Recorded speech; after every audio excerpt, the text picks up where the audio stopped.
AI ప్రపంచంలో ఓ పెద్ద యుద్ధమే నడుస్తోంది. ఈరోజు మనం ఆ యుద్ధరంగంలోకి అడుగుపెట్టి ఒక చాలా ముఖ్యమైన పోటీదారు గురించి తెలుసుకుందాం. చాట్ జీపీటీ గురించి తెలియని వాళ్లు ఉండరు కదా. ప్రపంచాన్ని మార్చేసిందది. కానీ తెర వెనుక దానికి పూర్తి భిన్నమైన ఒక సిద్ధాంతంతో, అంటే సేఫ్టీకే ఫస్ట్ ప్రియారిటీ ఇస్తూ ఒక కొత్త శక్తి ఎదుగుతోంది. మరి దాని కథేంటో చూద్దాం. సో ఇక ఆలస్యం చేయకుండా ఆ కొత్త పోటీదారు ఎవరో చూసేద్దాం. దాని పేరే ఆంథ్రోపిక్. ఈ ఆంథ్రోపిక్ కథ చాలా విచిత్రంగా ఉంటుంది. ఎందుకంటే ఇది తన ప్రత్యర్థి అయిన ఓపెన్ఏఐలోంచే పుట్టింది. అక్కడి కొందరు చాలా ముఖ్యమైన సభ్యులు ఏఐని కేవలం డబ్బుల కోసం కాదు, మనుషుల సేఫ్టీ కోసం తయారు చెయ్యాలని గట్టిగా నమ్మారన్నమాట. సో ఈ స్పీడ్ వర్సెస్ సేఫ్టీ అనే కాన్ఫ్లిక్ట్ నుంచే ఆంథ్రోపిక్ పుట్టింది. కేవలం ఒక మంచి ఆశయంతో మొదలైన ఈ కంపెనీ ఇన్వెస్ట్మెంట్ ప్రపంచంలో ఒక రకమైన సునామీనే సృష్టించింది. వాళ్ల గ్రోత్ చూస్తే నిజంగా ఎవరికైనా సరే కళ్ళు తిరిగిపోతాయి. చూడండి, 2022లో వాళ్ల ఆదాయం $10 మిలియన్. ఓకే, మంచి స్టార్టే. కానీ ఆ తర్వాత జరిగిందే అసలు మ్యాజిక్. నమ్మలేరుగాని కేవలం ఒక్క సంవత్సరంలోనే వాళ్ల ఆదాయం 10 మిలియన్ల నుంచి ఏకంగా $200 మిలియన్ పెరిగిపోయింది. ఇది సింపుల్ గ్రోత్ కాదండి, ఇదొక ఎక్స్ప్లోజన్. ఈ గ్రోత్ని నంబర్స్లో చెప్పాలంటే ఏకంగా 1900%, 1900%. దీన్ని బట్టే అర్థం చేసుకోవచ్చు వాళ్ల సేఫ్టీ ఫస్ట్ ఐడియాకి మార్కెట్లో ఎంత డిమాండ్ ఉందో. ఇక వాళ్ల కంపెనీ వాల్యుయేషన్ అయితే రాకెట్ స్పీడ్తో పెరిగింది. 2021లో మొదలుపెడితే 2025 నాటికి ఏకంగా $350 బిలియన్ కంపెనీ అవుతుందని అంచనా. అందుకే కదా అమెజాన్, గూగుల్ లాంటి పెద్ద పెద్ద కంపెనీలు కూడా వాళ్ల మీద నమ్మకంతో డబ్బులు కుమ్మరిస్తున్నాయి. సరే, ఈ డబ్బు, ఇన్వెస్ట్మెంట్లు ఇవన్నీ పక్కన పెడదాం. అసలు మ్యాటర్కి వద్దాం. వాళ్ల ఏఐలో ఉన్న స్పెషాలిటీ ఏంటి?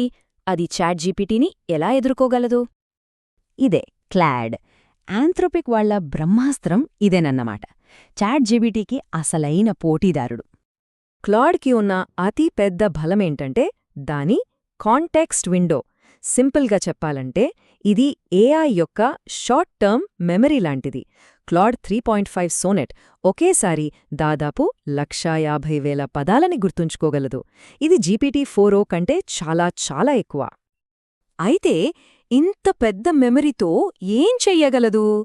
ఒక్కసారి ఊహించుకోండి, హ్యారీ పాటర్ పుస్తకాలన్నీ ఒకేసారి చదివి అందులోంచి ఏ చిన్న డీటెయిల్ అడిగినా క్షణాల్లో చెప్పగలదన్నమాట. ఇక పెద్ద పెద్ద బిజినెస్లకైతే ఇదొక వరం లాంటిదే.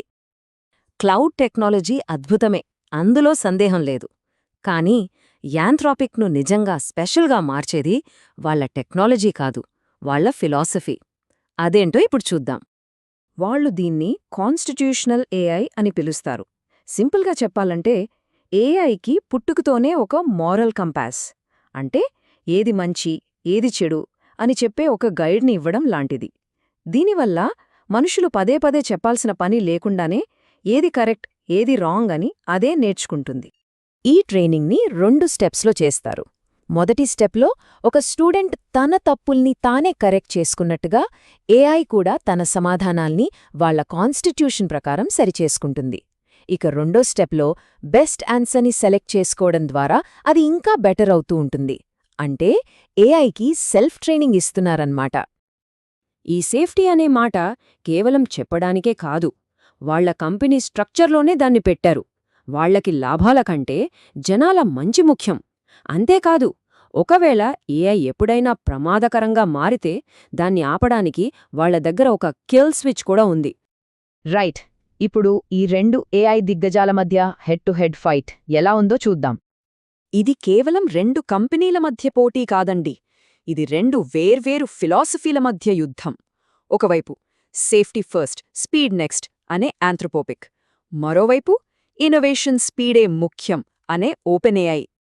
సరే, ఫీచర్స్ విషయానికొస్తే క్లాడ్ తన పెద్ద కాంటెక్స్ట్ విండోతో కాంప్లెక్స్ టాస్క్స్ చేయడంలో కింగ్. మరోవైపు GPT-4o స్పీడ్లోనూ ఆడియోను అర్థం చేసుకోవడంలోనూ ఛాంపియన్.